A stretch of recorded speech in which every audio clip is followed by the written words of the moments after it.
Here we go. We're about to go dark, Seb. Formation lap over. Lights are on. The lights are out. And it's time for racing. Oh, Look at no. Wingman. He's got a great start. Bluey's got a lot of wheel spin. And Pepsi's taking the lead already. Bluey all over the place. You can see behind his teammate. That's King J getting out of shape as well. The Williams all over the back. And there's a bit of three wide action going into the turn 2. Decelerate squeezing King J through the corner. Andocat's found himself up into P7. And it's a bit of a clean start. We haven't seen a lot of, contact. But that's what we're going to see. A clean start in the wet. You don't normally get that, Mikhail. No, you really, really don't, as everyone tries to come to grips with the first flying lap. And here we go through turn 5. We have a McLaren in the wall. That's nuts.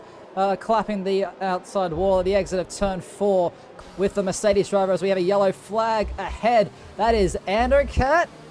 No, it's Skins. It is Skins. Andocat and Combat Rat were battling through turns 8 and 9. Corner effect going down the inside of Andocat into turn 10. He's going for a big set. Andocat being pushed wide. He's losing the rear bit. Bluey's retired. Out. He's lost under traction. And we have a full safety car on lap 2 of this one. And that Haas is right in the middle of the road. Our pole sitter makes it a lap and 2/3.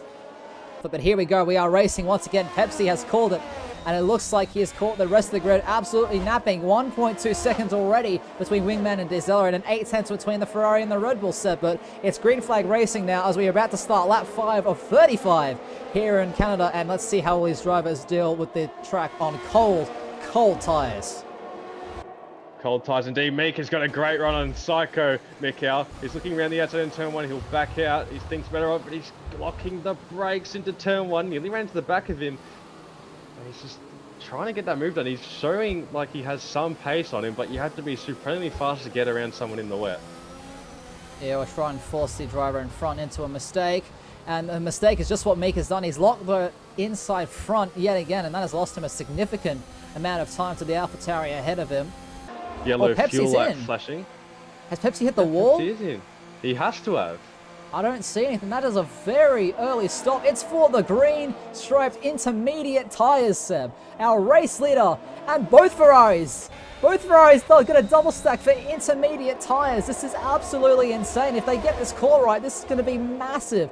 Currently in 3rd place, and this is the opportunity that Ando has. This is the only chance he's going to have. To the inside goes the Aston Martin, locks the brakes. King J leaves the door open. They're now going to go side by side. Ando trying to find his way around the outside of turn 2, Seb. Can he find the switchback? A little snap of oversteer for the Haas car.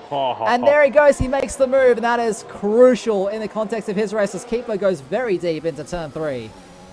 You can see the contrasting tractions of the Haas driver. Look at Keeper, he's staying committed through the corner. He's going to go for a lunge out into turn 6. This could be a great move, Mikhail. It is. Put that to music. That was brilliant.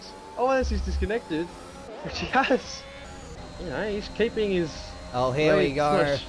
Vasa, Saxa, to the inside goes the AlphaTauri on the inside. He gets the move done, and it looks like Vasa just has to slot right behind him, but they can't rest too easy.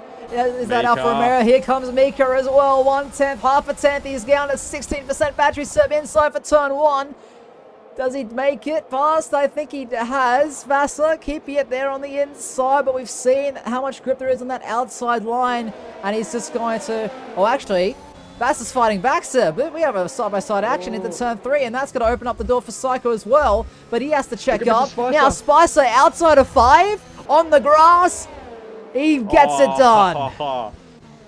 Gets it done indeed. That's a great opportunistic move. Saw the conundrum going on in front of him and just took advantage. Knew he had to get a great exit out of 4 through 5. Brilliant. Brilliant racing from all drivers. And they kept it clean as well. That Mika has caught up, and correct me if I'm wrong, Seb, it stopped raining. It has stopped raining. I've got the same thing. There's a good chance we could have dry conditions the next 5 laps. I can see a dry line forming as well, Mikhail. Not sure about you. Yeah, it is forming, and look at that Quantum. He finally has the pace. He has the run. Look at that, and he makes it look so easy. And he probably should have done that about 10 laps ago, Seb, but Bully putting up a great defense, holds it around the inside, outside, becomes the inside for turn 2. Here we go, side-by-side action. Who has the better traction? I think it might be the Red Bull this time, but Bully still has that inside line. Here we go, once again, side-by-side through turn 3. Oh. And Quantum gets forced onto the grass, and he has to wait yet another corner, another time. But here we go, inside of 6. Later on the brakes goes the Ferrari, but goes a bit deeper. Quantum loses it. Oh my goodness, they're still going at it, Seb. They're still going at it. Quantum with the great run out of 7 into 8. Bye-bye, Bully. That's my position. P7 is his.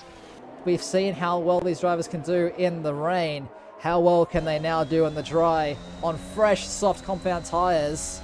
It looks like for the majority of this grid, I'd actually probably go for mediums in this kind of scenario, but I guess on a damp track, you want that extra temperature. But here we go. All these drivers now going in for soft compound tires. And it's going to be a sprint to the end. Decelerate has stayed out, though, on those intermediates. And Mika gets a 5-second time penalty for speeding into the pit lane. He might be on for some, at least a points finishing position. I don't know after penalties, but, you know, you have to finish in the top 10 first. Yeah. Oh no, we have a spinning Ferrari, boys around! That's too much left-hand side curve. He's got to be careful not to come onto the track in front of drivers. He hasn't. Mika's going to get by him pretty easily. So will Saxa. Yeah, he's doing a great job at the moment. He's slowing down just to the right spots where King J can't really get a run. He's just having a look around the outside. Oh, this is brave. This is glorious from King J. Oh, Mika, you know what I'm going to say to that. Meanwhile, Seb Pepsi, he's making his way down the casino straight for the one final time. What a dominant drive from the Ferrari. Took P1 off the start and didn't look back. He comes to the final chicane now. Pepsi back on top here in Tier 2. A little weave in celebration. And he crosses the line to take the win here in Circuit Gilles Villeneuve. And the full 26 points on offer as his teammate unfortunately crashes at the final chicane as Wingman comes through. Now you can see Bully just in the middle of the road. Very unfortunate to have him not reach the checkered flag by only a few meters, but there we go. It is Wingman in second, Combat in fourth, as Ando will jump into the podium places on penalties. Pepsi dominating, as he said, back on the winners table. He'll be absolutely over the moon with that drive. And why wouldn't you be? That's a dominating win. Well, especially after how Monaco went a couple of weeks ago. He will be more than thrilled to be back on that top step once again. Now, let's see, has he got the Apollo emote? No, he doesn't. Very disappointed. Very, very disappointed. I don't know, maybe he does. So you should be. There we go. Apollo Pepsi takes the win ahead of Wingman and Andocat, making it to the podium on penalties. Unfortunate for Combat, but, you know, penalties, they determine the results. That's make or break around a track like Canada. And as we head to Paul Ricard next week, man, oh man, are we in for some great racing for the remainder of the season. But here we go, final look at the classifications. Pepsi takes the win and fast start with a 1 minute 10.217, the full 26 points for the Ferrari squad, and he will be more than happy with that one. Wingman in second, Vandercat in third,